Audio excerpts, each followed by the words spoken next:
Here we have David Arietti giving a talk on the importance of ice.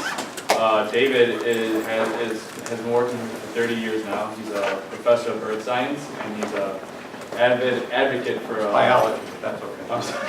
Sorry, no problem. Sorry, Omar. I thought it was earth science. I'm sorry. Biology. That's fine. At least it wasn't smart. Climate change, anything's possible. Oh, okay. Thank you for the introduction. Yeah, I've been at Oakton here for 30 years. I started in 1985 and -2. So anyway, my name is David Arietti, and my main field is environmental science and biology, and I've always been concerned with the environment and what's happening to it because I want to keep it. Now, since today's discussion is on ice, I want to show you what I brought in. I have here a glass, and I want to point out, I don't know if this is ominous or not, but this was just loaded with ice cubes when I began. I came here about a half hour ago, and as you can see, a lot of the ice is melted. Now, of course, we know that it melted because of the temperature in this room, but we hope that it doesn't melt the Arctic and all the other ice in the so-called cryosphere, which I'll tell you about in a few minutes, stays there. All right, so anyway, here is the flyer that I use, and I always show this flyer, and normally I have a paper one, and I always tell everybody, since I use that quite frequently, it becomes a frequent flyer, just what I mentioned. All right, anyway, now most of you know there's another ice means something else, the immigration and customs enforcement, but I assure you that has nothing to do with today's adventure in so-called Iceland. All right, what I want to do first is show you the outline of the importance of ice. And first of all, I just want to mention we have a name for all the ice on the planet. It's known as the cryosphere, okay? We heard of other types of areas called the biosphere, which includes the areas of all life on the planet, the air, the land, and the water area.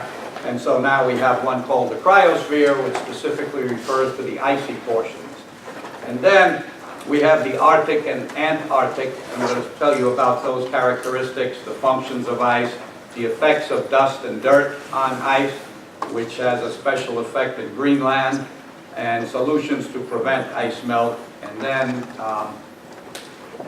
something interesting, a lot of us teachers received a book from the Heartland Institute. As a matter of fact, one of the web pages mentioned it, and this is something saying why scientists, why climate change isn't happening. And a lot of people were angry that we got this book from the Heartland Institute, and I'll show you a little bit on that.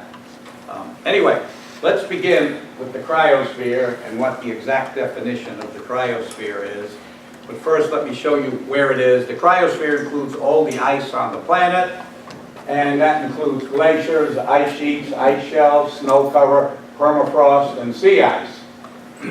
Again, I do not want to alarm you, but as you see the middle part where it says permafrost, this is something that should concern us all, because permafrost is actually the frozen soil up there in the tundra region, which is up in the northern part of the country here, of the world, and that stays cold. Permafrost is the soil that stays cold. However, the soil is now melting, which is quite bad, because as the soil melts, it has it will release carbon dioxide into the atmosphere more than what we have now, so that's a big problem. And a lot of organisms which are actually in there are going to decay, thus producing more carbon dioxide. Another term which includes everything is called the pedosphere, and this is the interface between the lithosphere, which is the land mass of the planet, the atmosphere, which is the air part, and the hydrosphere, which is all make up the biosphere. And the pedosphere is a relatively new term, and it means the sum total of all the organisms on the planet, in both the soil, water, air, etc. And over here on the right, you see the mountains is the cryosphere, and then we have the other parts of the planet, the way the geologists talk about it. I want to first now go more into the cryosphere, because this is important, okay? This is basically the frozen part of the Earth, and as you can see here, It's the portion of the Earth's surface where water is in solid form. And unfortunately, as we see now, we're having less of the cryosphere, mainly due to climate change, which a lot of people are denying, and especially the politicians, and these are the ones who should do something. And those of you who came to Jan Chankowski's lecture on Tuesday, I was there and I made my point that the Nile ain't just a river in Egypt. Just point that out. That's a very important fact, which I think some of these politicians and others pretend it doesn't exist. Okay. Anyway, so that's the cryosphere. Now, I'm going to talk to you about the two most important parts, well, the ones we're familiar with too, are the Arctic and the Antarctic. Now, the Antarctic is actually a continent that has landmass, and I'll show you that in a minute. And I'm going to also show you the ice up in the Arctic, what's happening to it over time-lapse photography. But before I do that, I want to give you a little geography lesson of the Antarctic. For those of you who didn't know, the Antarctic is a mass of land divided up into three parts. East Antarctica, which as you see is the big one. West Antarctica is on the western side, it's a lot smaller. And then the Antarctic Peninsula. Many of the ice shelves that you hear calving, and calving means coming off the ice, you know, breaking into the water, are coming from the this area here, the Antarctic Peninsula. So this essentially is the geography of the Antarctic Peninsula, and it's about 14 million square kilometers, or 5.4 million square miles. Now, I myself like to use the metric system, so just to give you an area, what it means, the difference between a mile and a kilometer. A kilometer is equal to 1.6 miles, which means it's about a little over a mile and a half is a kilometer. It takes you about 10 minutes to walk a kilometer. It takes you between 15 and 20 to walk a mile. To put it in other ways, a mile is 5,280 feet. A kilometer is 3,280 feet, almost 2,000 feet less. Antarctic now has 5,000 temporary residents. Many of them are scientists studying the atmosphere, the Arctic, and the wildlife there. Again, let me show you this picture. In 1980, over here from the North Pole, as you see, we have a lot of ice over here, and then 32 years later, we have a lot less. And again, we contribute this to human-made climate change. Of course, the possibility, I just want to get this off my chest right now, the possibility exists that climate change is not caused by humans, but let's assume it is. But even if it isn't, it is better to err on the side of caution, which means nothing's going to be lost if we stop spewing out all this carbon dioxide right now, because we know that carbon dioxide is causing a problem. Again, let's assume it's not caused by humans, but if we stop spewing out the CO2, I'm sure things will be better all around anyway. And this is what the politicians and some other people don't realize. Again, they worry about the economy, but again, I have to stress it's better to err on the side of caution. Now, let me show you, first of all, what's the difference between the Arctic and Antarctic. First of all, the Antarctic is a lot colder than the Arctic, okay? The Arctic average temperature, as you see there on the right, is a little somewhere around 0 degrees Celsius, which is quite cold. It's actually 32 degrees Fahrenheit, but 0 degrees Celsius. And the Antarctic is like minus 58, so there's a big difference. Now, here you see the main populations. There are polar bears in the Arctic and penguins in the Antarctic, and it's not vice versa. In fact, there was a story going around. What do you call 50 penguins in the North Pole? The answer is very confused penguins, because they belong in the south.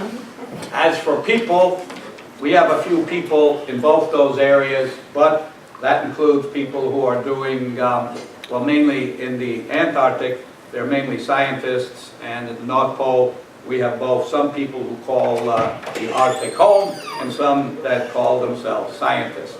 So this is the major difference. And I want to point out, when you look under the ice, you see a whole wide variety of various interesting, fantastic organisms. Many of them belong to the phylum Cnidaria, which are jellyfish-like organisms. And I want to point out, the cold areas has a tremendous amount of life there, especially plankton, which include algae, little microscopic plants, and zooplankton, a lot of little animals that eat the microscopic plants. So it's quite a rich zone down there, despite the fact that it's cold. As a matter of fact, the general areas in the middle of the Pacific are considered deserts compared to these other areas of the planet when it comes to organisms living there. Now, as for ice thickness, and by the way, I haven't gotten to the importance of ice yet. I'm just giving you a little introduction to ice. The Antarctic ice runs about 1 to 2 meters thick, which is between 3 and 6 feet, and the Arctic ice is about 2 to 3 meters thick, so it's just a little bit bigger there. Now, I know, hope this isn't too small. Yeah. 10% of the world's Earth is covered with ice, including glaciers, ice caps, and ice sheets of Greenland and Antarctica. Glacialized areas cover 15 million square kilometers. Again, I like to use kilometers as the approximate translation into the English system. Now, as you all know, most of the water is found in the oceans, but the fresh water, most of that, is found in the glaciers, okay? And as a matter of fact, when glaciers melt, as we have seen now, people who live in the valleys where the glaciers are located, they're running out of water and they have to move because the glaciers actually supply the people who live down the mountain, or anyway, downstream, with water. If the glaciers go, they go, and that's a big problem that people should realize, okay? Now, another statistic, which I hope doesn't come to fruition, is that if all the land ice melted, sea level would rise approximately 70 meters, which you will see is pretty bad because New York and Florida will be inundated and people will have swimming pools in their basement. In fact, they will be living in one big swimming pool. And so I still can't believe these deniers. As a matter of fact, later on today I will surprise you with something real interesting about one of our former presidential candidates and how these geniuses put together his speech as well as Hurricane Sandy. That was a brilliant piece of literature brought to the screen that I will show you. All right, anyway, let's look at the functions of ice now, which are very important. Now, many of you just think ice is good, you know, you put in a glass of whiskey or whatever, and as a matter of fact, remember in 1989 when the Exxon Valdez ran aground? Well, if you went into a bar, they made up a new drink. It's called an Exxon Special. And what is an Exxon Special? Anything on the rocks. Anyway, the rocks. Oh my God. All right, anyway, so let's look here at the functions of ice. And I'm going into all of these. First of all, it reflects sunlight. Now that is incredibly important, as we're going to find out in a few minutes, because you know, we see the moon and other planets at night. I'm sure you see it because they have a reflectivity. You can see the reflection. Well, the Earth is going to shine according to them as well.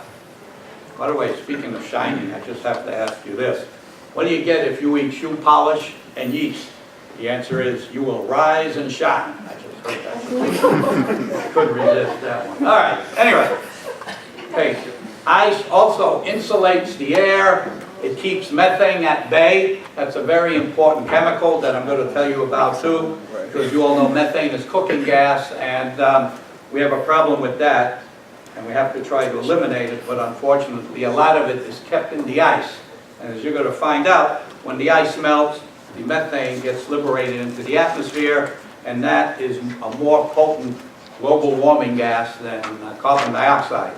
And I'll show you a chart with that too. Methane almost limits, it limits severe weather, and of course it supports native wildlife, okay? And as you can see, I put that twice to emphasize native wildlife and native people, okay? We have the Eskimos who live up there, and then wildlife, such as both penguins at the Antarctic and polar bears and seals and all those other types of organisms. All right.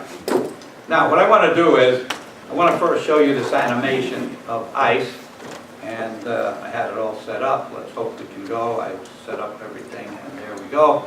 And this is a chart. Let's see, here it is. Okay, if you look at the dates on the left, it shows you this is in the North Pole. And it's pretty interesting how they set this up. The dates. So this just lasts about a couple minutes. Over the course of 32 years, as I showed you before, 1980 and 2012, the ice diminishes. See, September 84 to September, I think it was 2012. Now, this is no laughing matter, and so while I'm showing you this, I want to show you what I have done. You know, I drive an Echo. They don't make Echoes anymore. Echoes belong to Toyota, and they stopped making them in 2005. So what I did was, you know, I bought an Echo and I bought a 5-speed. You get over 40 miles a gallon. And now the electric cars have come out in the last few years. So in addition to my Echo, I bought a 100% electric Nissan Leaf. I bought it used, but I do not use one molecule of gasoline. And but you're going to say, well, what about charging it? Yes, I have to charge it. I plug it in. You have to, what about the gasoline or the fuel that went to making the electricity? Yes, that is true, but since most of my driving is local, I know I am not spewing out the carbon dioxide, so at least I made an attempt to do something. And when I have to go to long distances, I have to drive the Echo. And by the way, if you find that I repeat myself sometimes, the reason is because I drive an Echo. Just thought I mentioned. That's one advantage. All right, let's see where am I here. All right, so anyway. Okay, now let's talk about the reflectivity. This is one of the most important parts of ice. Reflectivity has a name. It's called albedo. It sounds like one of my Italian friends. Albedo. Okay? Anyway, that means reflectivity of the sun from the earth. And like I said, this is why we see the other planets. I mean, if they didn't reflect light, we wouldn't see them, right? All right. Now, here's the problem. This is why this is real problematic. We all know that light things, such as white things, reflect light, dark things absorb light. So, here's the problem. Again, we have ice. The ice reflects, but if that ice melts, what's below the ice? It's a dark area. You see the point? Doesn't matter what it is. Normally, ice just covers grass, rocks, something like this. Many rocks are dark, right? Same with the ocean. The ocean is dark, which means if you take away the ice, it's certainly not white like the ice, so it's not going to reflect. So the problem is, you can see right here on this right chart there, you take away the ice, you have less reflectivity. That's demonstrated by the strength of this arrow. You see how thick it is? Where here, it's not so thick. See, we have a little bit. You get a lot of this heat is going to be absorbed. And anybody who knows that, you ever see a magnifying glass, you can start a fire by, you know, beaming the light on something. A piece of dark paper or dark cloth will catch fire quicker than a piece of white cloth, you see? So the dark absorbs the heat. And here you see the same thing there. You're getting a lot of reflectivity, called albedo, right there, than you do here. Notice you get a very little bit compared to this. Does that make sense? Here you see 85 to 90% reflectivity, where here it's only 20%. And this makes a big difference, because what's happening to the rest of the heat? It's being absorbed by the ground, therefore heating up the planet, and then we see the spiraling effects of that. So this is by far what I consider the most important. And here you see Greenland, and this shows you what's happening here. Notice that in theory 90% of the soil, 90% of the snow causes reflectivity, where 40% of the soil gets reflected and 10% of the ocean is albedo. You see it? So ice is very important in stabilizing the planet, but as we see here at the bottom chart right there, we see that the amount of percentage is going down. You see that of the ice sheets. That means you have less ice sheets moving inwards. You have less albedo, which means you're having less reflectivity, which means you're heating up the planet because of a lot of that heat staying down and heating, which we do not want. And by the way, here's my ice. For those of you who came in when I first began, this was loaded with ice. All it was ice. Now it's melting. And again, we pretend The glass is the planet, and that's the Arctic or Antarctic. All right. Now, I know there's a lot here, but I want to talk to you more about my friend Albedo.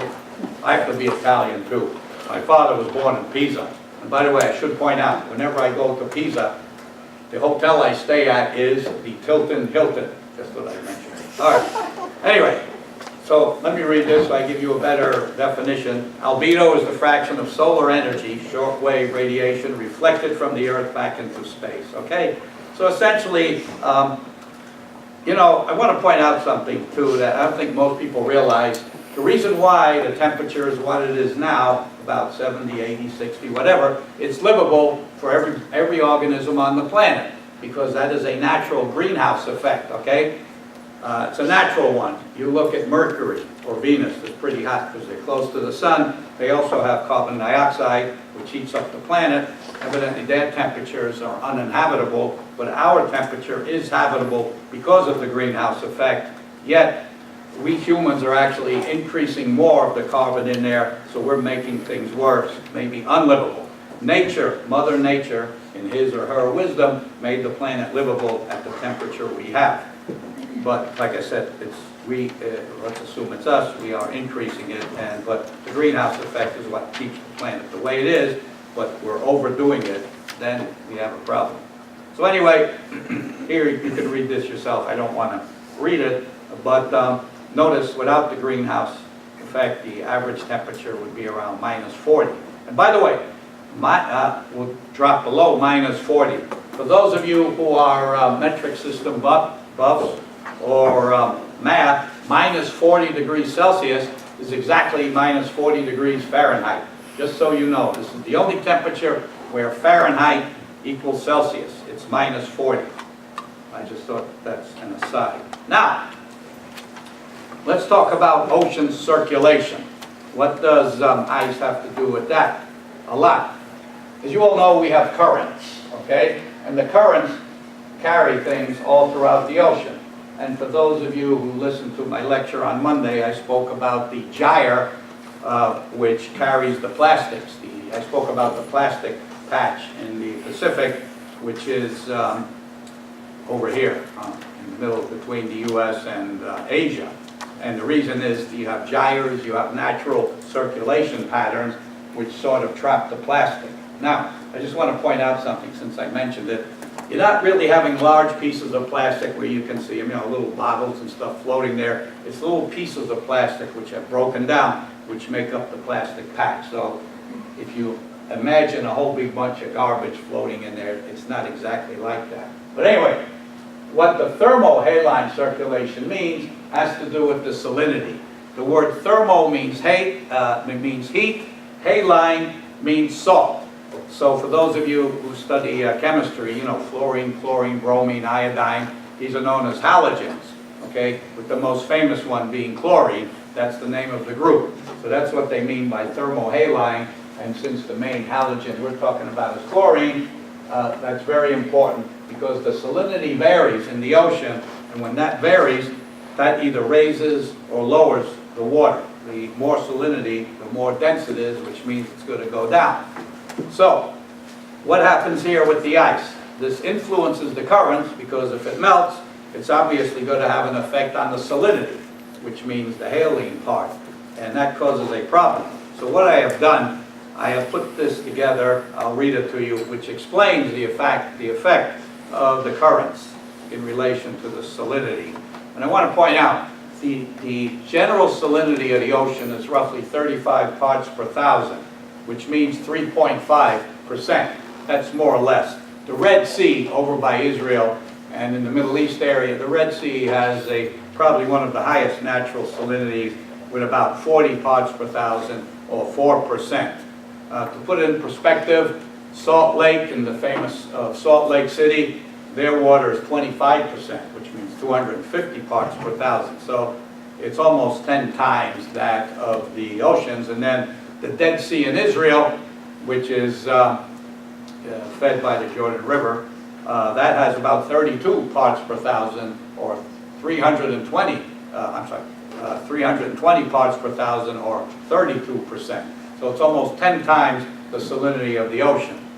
So just to give you an idea about salinities, and of course that's a natural process, and fortunately there aren't too many lakes that have that. Anyway, so what happens here, the currents regulate the polar heat, which affects weather worldwide as well. And the ocean acts as heat engines, okay? Because we all know water has its own chemical and physical properties, and it has a good heat absorbing capability. Now, the slow method of underwater currents move the heat along the so-called global conveyor belt, which, to put it another way, is the thermohaline circulation. This is very important, and I'll read it to you real quick. Normally we shouldn't read too much of these things when we give a presentation, but I want to stress it. Declining sea ice, first of all, has two main effects. Number one, it messes around with the temperature, and it pushes sea ice towards the Atlantic, and it melts into cold fresh water. When it melts, the salt gets expelled. In other words, when you have frozen, what happens if you freeze salt water? The ice, the salt is going to stay on top, right? It's going to freeze. Therefore, the water, if it melts without the ice, is going to dilute the oceans a little more, okay? So that's a problem. So that means less salinity. Less salinity means that the water is less dense, okay? And melted sea ice floats rather than sink, okay? You want some of the ice, well, if it has a lot of salt, to sink, because then you're going to keep the circulation going. So anyway, what happens is, if you do this, you can cause a problem and can halt the flow of warm water, which rises from the tropics. You understand? Remember, we all live in one planet. We have all these systems. You have the atmosphere. You have all these wind circulation patterns. As a matter of fact, when you fly, I forget which direction, when you go to Europe or coming back, one of the ways, one is quicker than the other because you have the tailwinds, you see. So all over the planet, you have the natural circulation, whether it's wind or the ocean pattern. So these influence, and ice plays a major role. Okay, the next thing ice does, it insulates the air. Well, how does ice insulate the air? The answer is, I'll read this to you because I'm not as eloquent as what's written. It says here, as cold as the Arctic Ocean is, it's still warmer than the air in winter. Sea ice acts as insulation between the two, which means the air and the water, limiting how much warmth radiates up. Along with albedo, there's my Italian friend again, this is another way sea ice helps maintain the Arctic's chilly climate. But as sea ice melts and cracks, it becomes dotted with gaps that let heat escape. Roughly half of the total exchange of heat between the Arctic Ocean and the atmosphere occurs through openings in the ice, okay? Now, I'm going to show you, when I finish today, a couple of web pages that deal specifically with ice and climate. And I want to point out there are hundreds of websites now which deal with these issues, but I'm going to show you what I think are the 2 or 3 most important ones. As mentioned previously, I told you about methane gas. It has the formula CH4, which means there's 1 atom of carbon and 4 of hydrogen.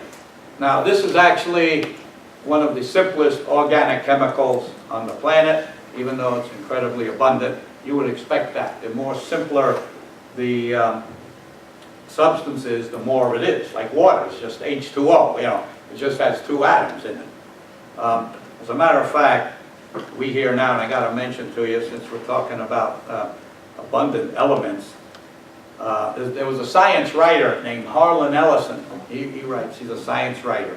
He says, and you're going to agree with me, the 2 most abundant elements in the universe are hydrogen, which we find out in space and stuff, and stupidity. And I wish I made that up, but I think you'll all agree with me, especially now when we talk about climate change and these so-called deniers. Anyway, let me tell you a little more about methane. Now, I'm not trying to brag, but I'll do it anyway. I wrote 2 books. One deals with the real causes of environmental pollution, and the other one, the effects of climate change on organisms. Now, they're over here in case anyone wants to look at them. But this is the chart from my second book called very optimistic title. Prognosis, disaster, the environment, climate change, human influences, vectors, disease, and the possible end of humanity. I don't want to scare you about it, but anyway, that's the title. Now, this chart is one I put together that's in the book. It has to do with this process called global warming potential. What that means is as follows, and this is incredibly important because all we hear about is mainly carbon dioxide, but there are other gases which are actually more potent than carbon dioxide in heating up the atmosphere. So what the scientists have put together, they're using carbon dioxide as 1, which means we'll just use that as a standard number. If we go to methane, which I just began speaking about, according to these charts, it has a global warming potential of between 21, and now they realize it could go all the way up to 85 or 90, which means, let's take the maximum. It can heat up the planet 90 times more than carbon dioxide does. And that's based on the amount of time it stays in the atmosphere and how much heat due to its chemical, physical properties. So what we do now, you know, most of you cook with gas. I myself like to use electric, but I admit I don't have that at home. But electric's probably the best. But methane is the gas that we use. It's natural gas that's used in cooking and other things like that. So that has a global warming potential of 21. Now, if we talk about the total greenhouse gas, we know carbon dioxide makes up 64%, whereas methane makes up around 19%. So, as you can see, these are the two most abundant, okay? Our carbon dioxide, which of course we know about. Methane is the second. And then we have some other ones, this nitrous oxide, it's also known as laughing gas. You familiar with that? I think dentists used to give it while they're doing their mouth stuff there, looking at the teeth. By the way, speaking of dentists, I tell you this, when I go to this dentist, he was telling me, this judge goes to him, he says, "Doc, you see this tooth? I want you to pull the tooth, the whole tooth, and nothing but the tooth." Just so I mentioned. I couldn't resist that one. But anyway, okay, so, anyway, here we see the chlorofluorocarbons.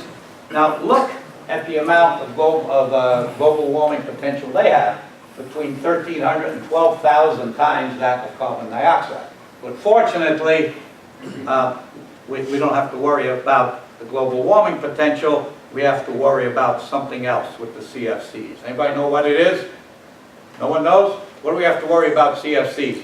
Which, by the way, we don't have to worry anymore. Yeah? They destroy the ozone? The ozone layer, right. Yeah, and O3 is ozone. In other words, each molecule has three atoms of oxygen, right. However, we've taken that out of the car air conditioners, just to let you know. They use something else called 134A, which uses carbon, hydrogen, and fluorine. It has no chlorine in it. And so that's what's used. So the ozone is actually picking up. So at least I want to tell you a little bit of good news today, and that's what it is. We've cut down on the chlorofluorocarbons.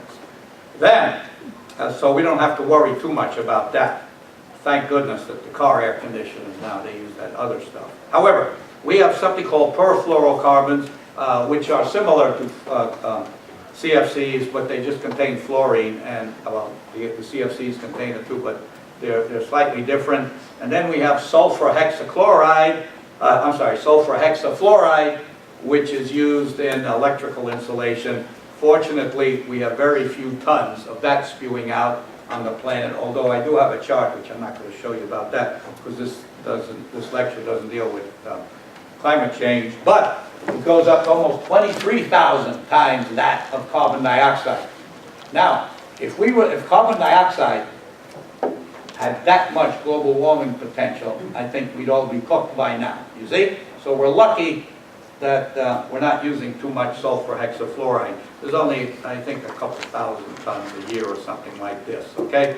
So I just want to point out what that means. Again, all these numbers represent the number of times it heats up the planet using carbon dioxide as 1.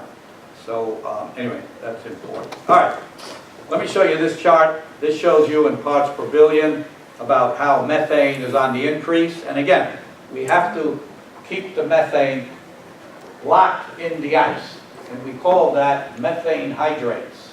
And as you can see, in around 1750, the methane concentration was 700, and these are parts per billion, which means in theory, let's say you have 1 billion liters of air, you would have 1 liter of methane. And now it has shot up almost 3 times to around 1,900 parts per billion. And this is due to the melting of the, some of the ice, and of course we drill.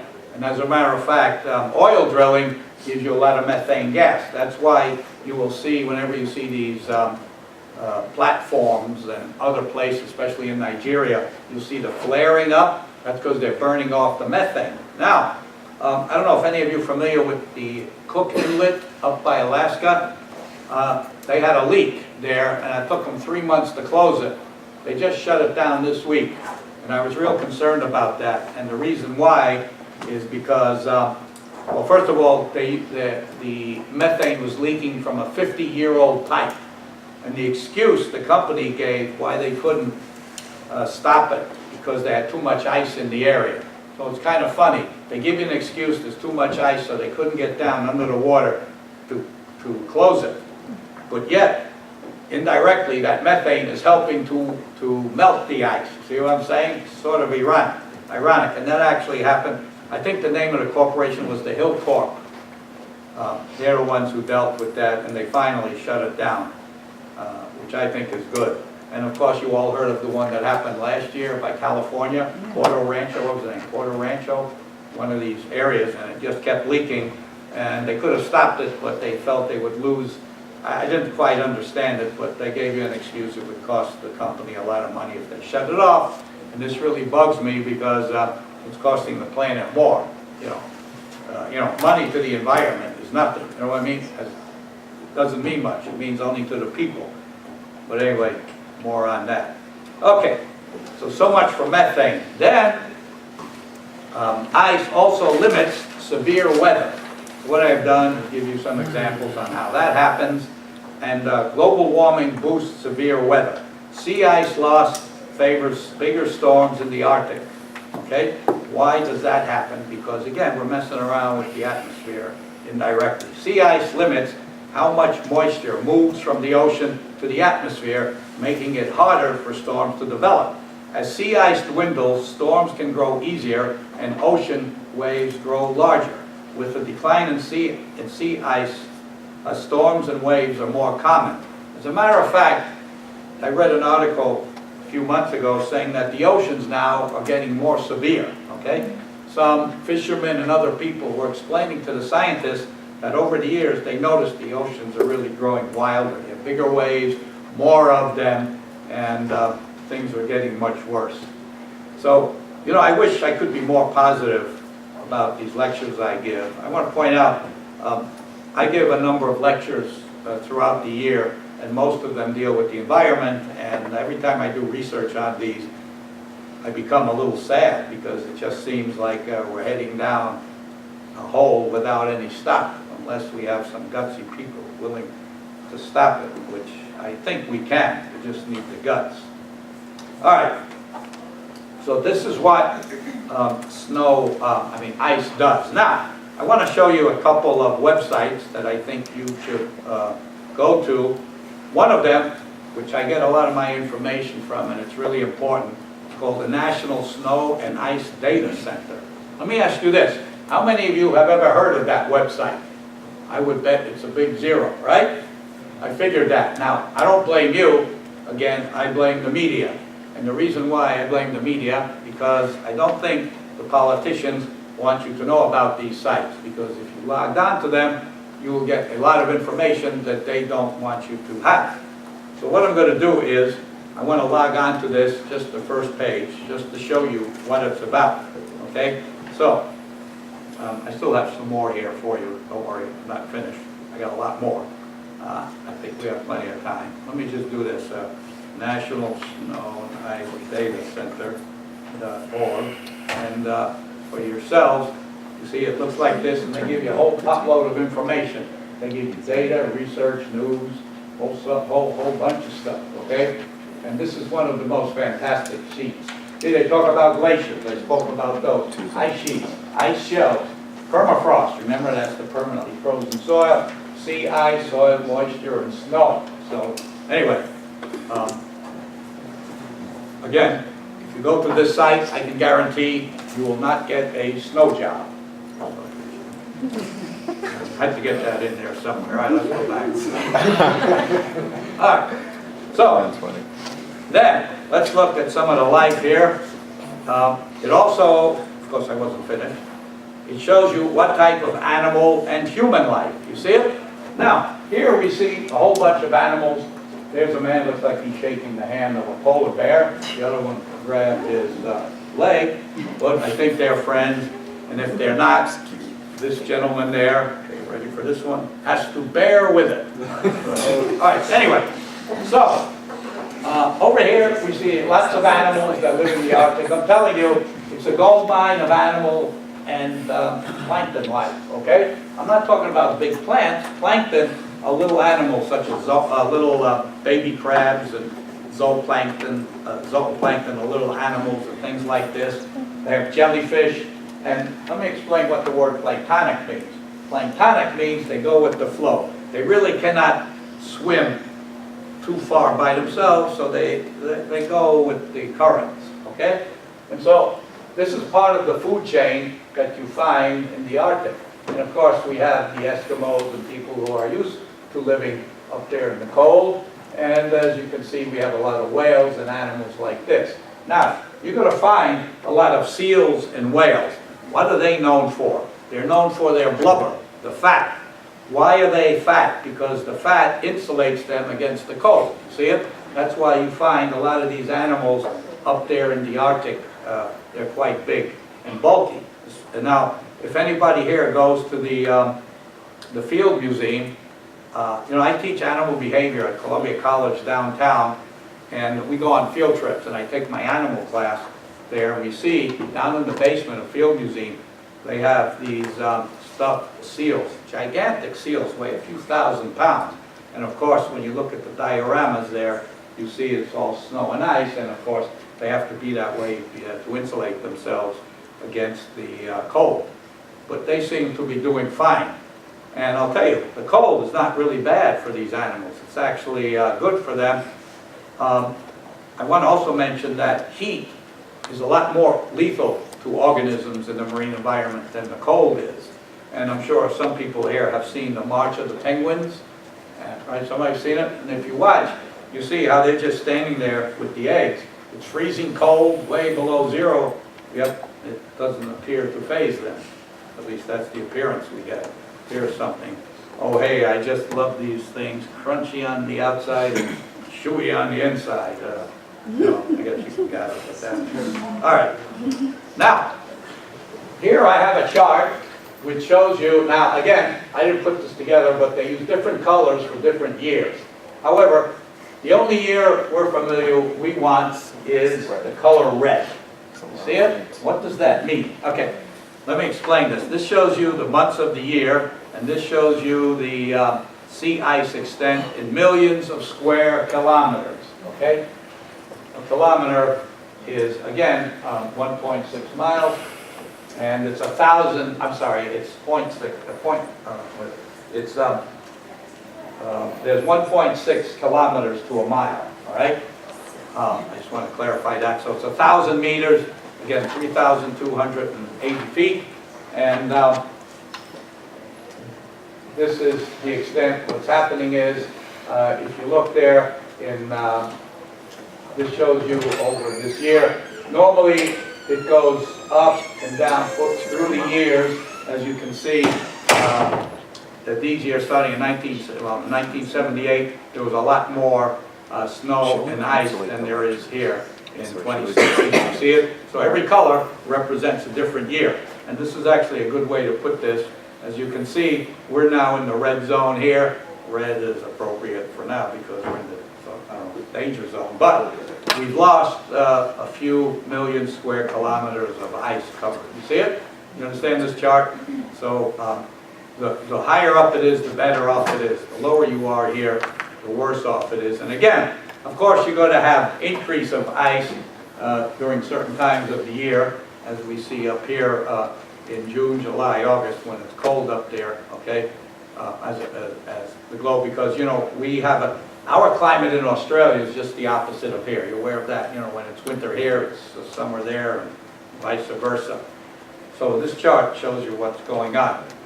Now, as I mentioned earlier, I wanted to show you what happens when the ice gets dirty. Why would the ice get dirty? For many reasons. It gets dirty because of coal dust and dust from the deserts, which blow all over the world, okay? Also, you know what else contributes to dust?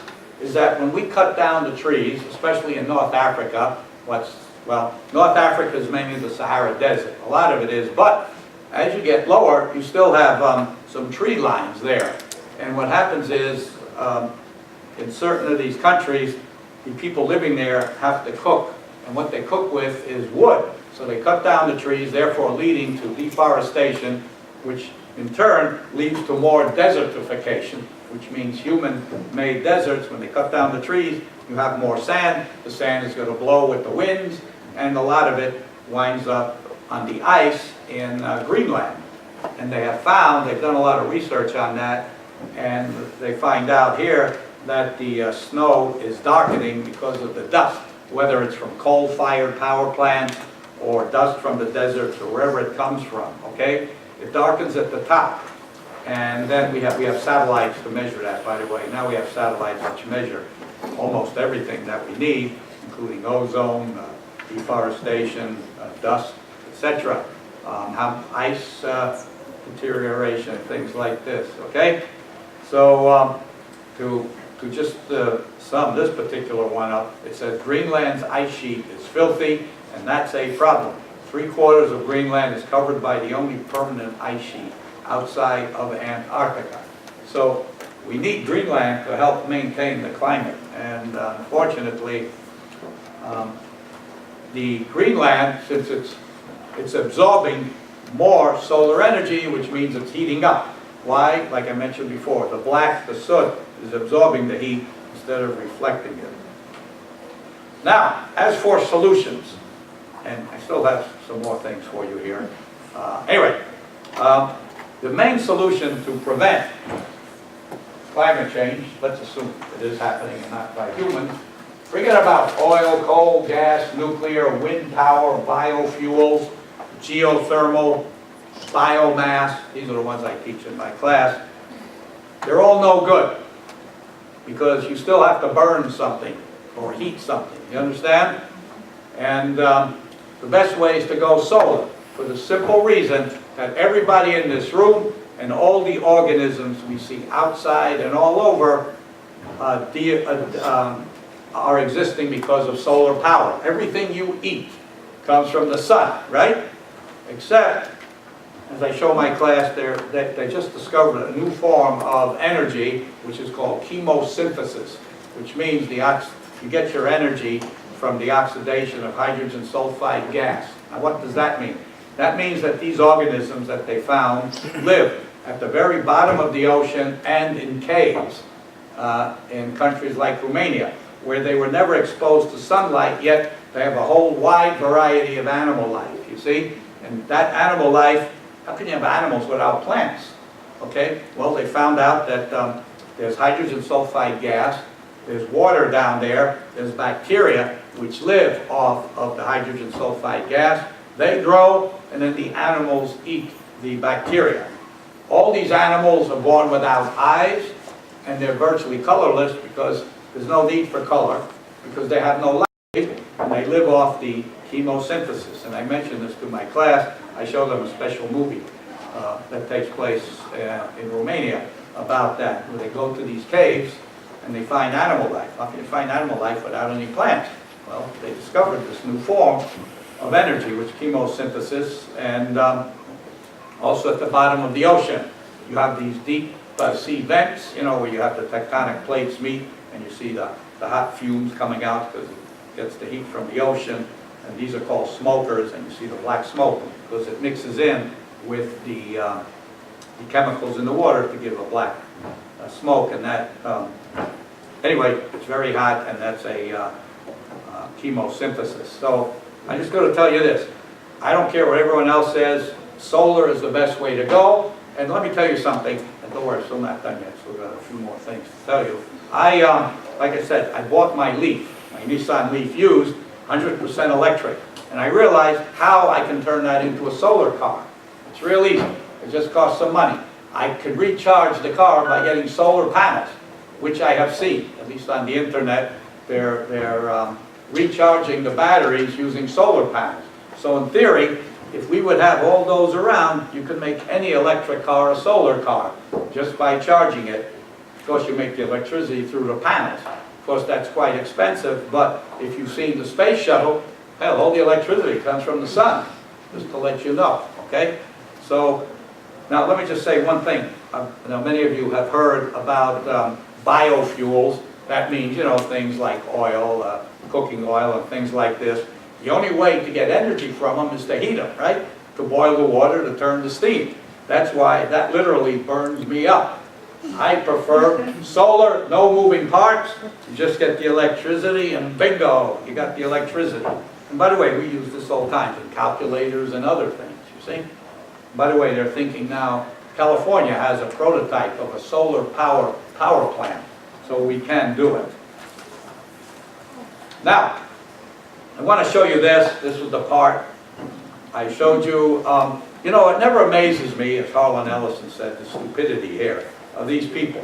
Did you all hear of the Heartland Institute? I myself, as well as thousands of other teachers, got a little booklet in the mail. I forgot to bring it. I left it in my car. And it tells you that this is propaganda. That the global warming is not happening. By the way, there's the exact copy of the book. I left it. It's called Why Scientists Disagree About Global Warming.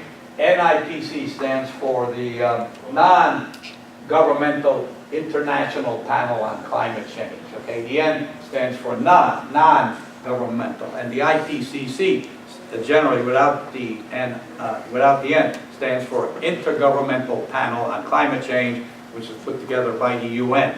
So as you can see, thousands of teachers are getting these booklets. Now, on Tuesday night, I went to another one of these Earth Day events over at the other campus. It started at, I think it was 8 o'clock, 7 o'clock, 8, I forget. Anyway, it doesn't matter. With Paul Galasian, he's the environmental instructor here, and they had a panel. And there were a number of teachers there, and they mentioned this book that they got. And I said, well, I got that book too. And so I was discussing it with them. So can you imagine, and by the way, we got it for free. They just sent it with a 10-minute DVD explaining why the science is false and all this nonsense. So here we have all this propaganda. They were cutting down trees to make the paper, which actually absorbs the carbon dioxide, to send this book to 50,000 teachers or something like that. And anyway, I just want to mention, so we are fighting against people like this. Now, you know, they'll give you some excuse why the science is flawed and all this, you know, but I don't buy any of that. The point is, like I said before, even if it's not caused by humans, you're still better off by erring on the side of caution. You get it? That's what we got to do. So that's what I want. Now, I have some more stuff here. Don't worry. We've got a little bit more to go. Let's see. There we go. Oh, now, I want to show you these web pages. These are other web pages associated with climate. This one is tremendous. It's called Inside Climate News. This is a very fantastic web page that I think you should get involved with. It's all free, all the stuff. Just go on it. In fact, I will show you that one too, because I really want to alert you to all these things. Yeah, all you got to do is put Inside Climate News. Okay?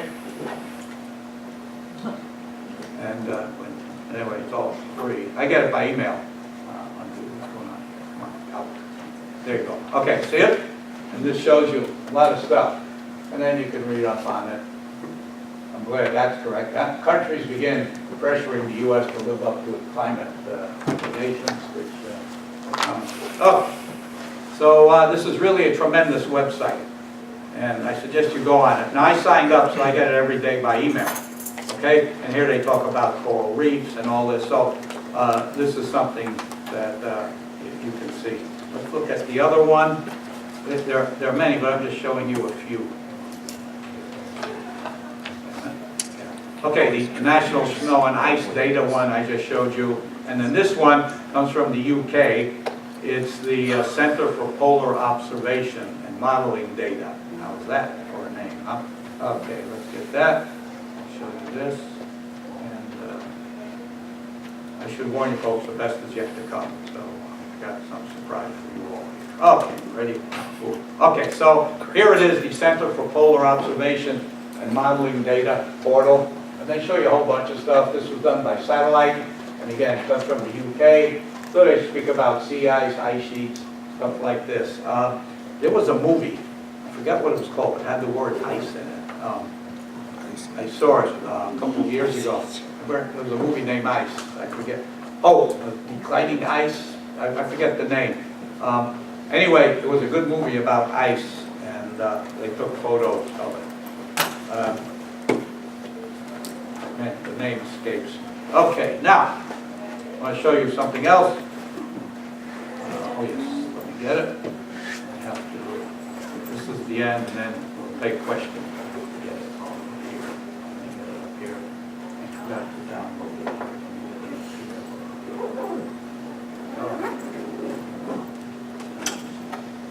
Okay guys, here it comes. This is cool.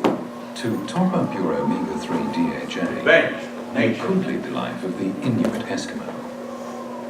Their omega-3 rich diet has contributed towards their healthy lives.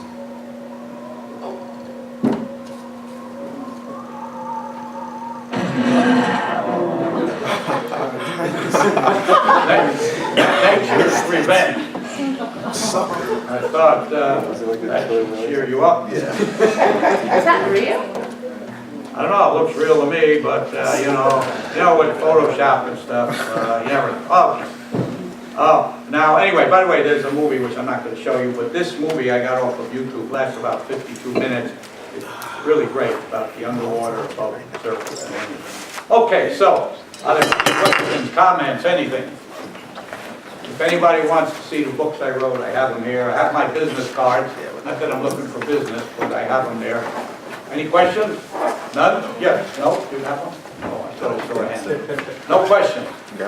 Okay, well then, I should say thank you for coming, and keep up the good work, and be aware and recycle.